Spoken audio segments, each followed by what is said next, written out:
Hello, my little friends. Have you ever felt like you just didn't fit in? Or wondered what makes you truly special?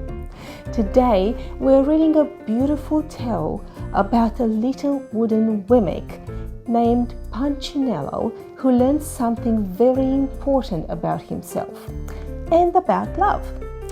Get comfy and join me as we read You Are Special by Max Lucado. You are special.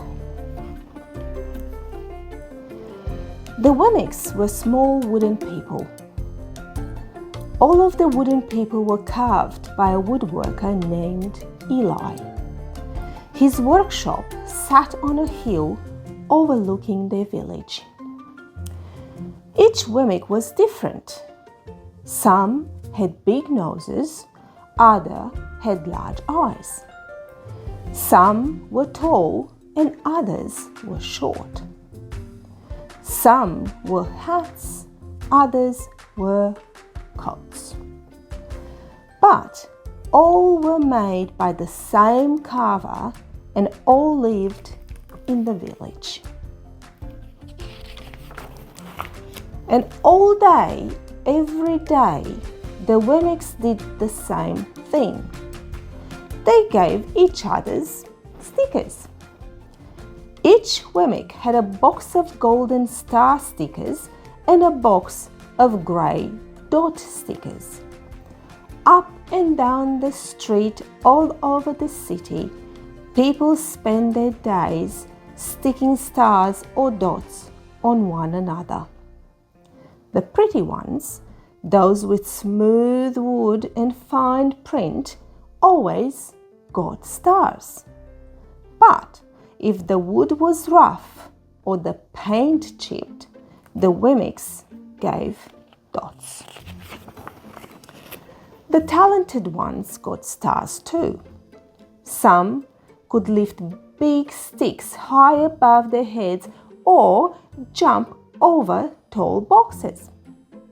Still, others knew big words or could sing pretty songs. Everyone gave them stars. Some Wemmicks had stars all over them. Every time they got a star, it made them feel so good. It made them want to do something else and get another star. Others, though, could do little. They got dots. Punchinello was one of these. He tried to jump high like the others, but he always fell. And when he fell, the others would gather around and give him dots. Sometimes when he fell, his wood got scratched, so the people would give him more dots.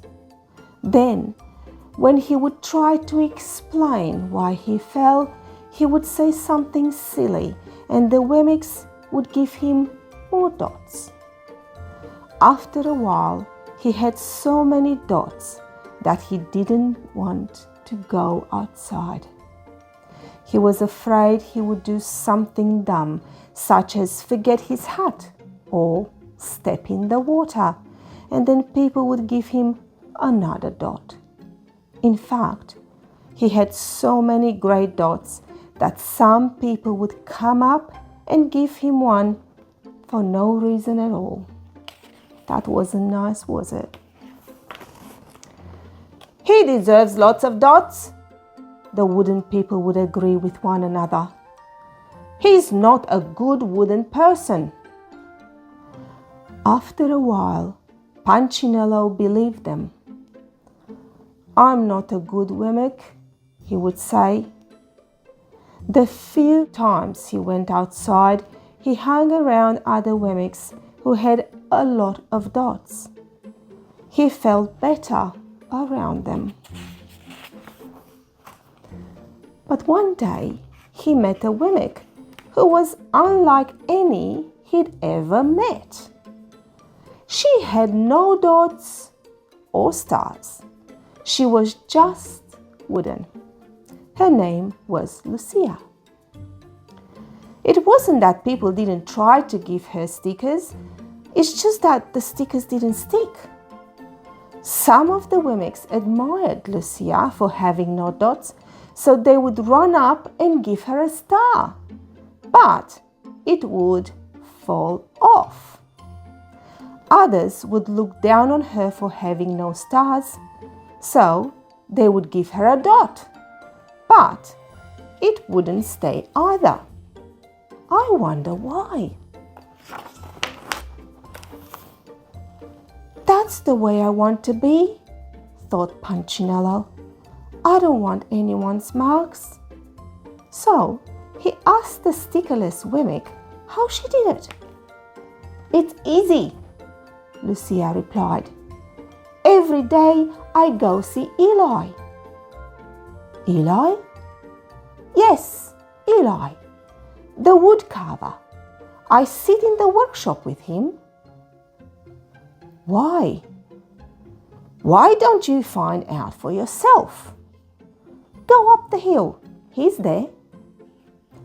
And with that, the Wemmick who had no stickers turned and skipped away.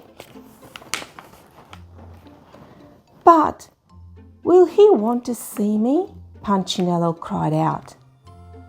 Lucia didn't hear, so Punchinello went home. He sat near a window and watched the wooden people as they scurried around, giving each other's stars and dots. It's not right, he muttered to himself, and he decided to go see Eli. He walked up the narrow path to the top of the hill and stepped into the big shop. His wooden eyes widened at the size of everything. The stool was as tall as he was. He had to stretch on his tiptoes to see the top of the workbench. A hammer was as long as his arm. Punchinello swallowed hard. I'm not staying here, and he turned to leave. Then he heard his name. Punchinello? The voice was deep and strong. Punchinello stopped. Punchinello, how good to see you. Come and let me have a look at you. Punchinello turned slowly and looked at the large bearded craftsman. You know my name? The little Wemmick asked. Of course I do. I made you. Eli stooped down and picked him up and set him on the bench. The maker spoke thoughtfully as he looked at the grey dots. Looks like you've been given some bad marks. I didn't mean to, Eli. I really tried hard. Or you don't have to defend yourself to me, child. I don't care what the other Wemmicks think. You don't? No, and you shouldn't either.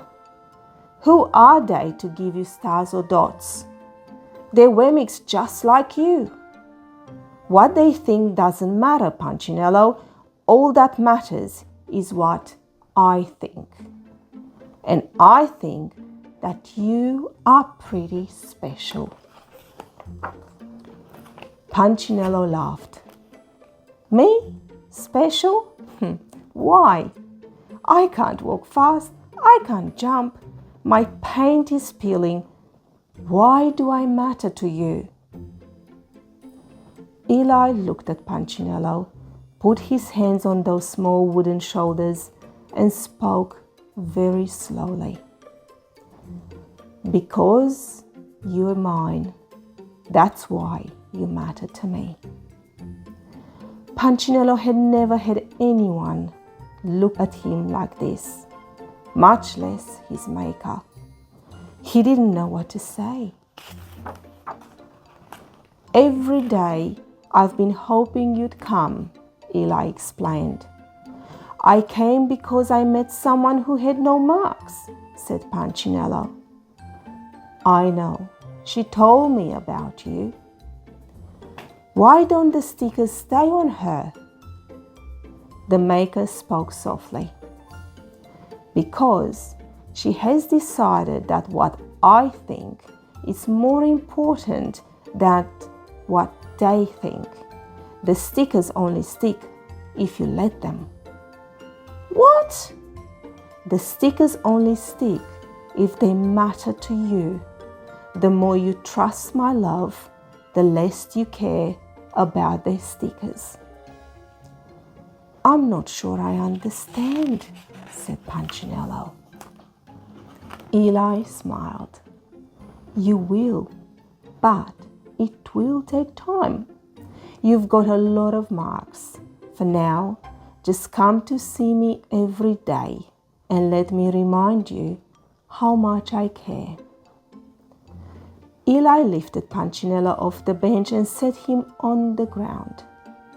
Remember, Eli said as the Wemmick walked out the door, you are special because I made you, and I don't make mistakes. Punchinello didn't stop, but in his heart he thought, I think he really means it. And when he did, a dot fell to the ground.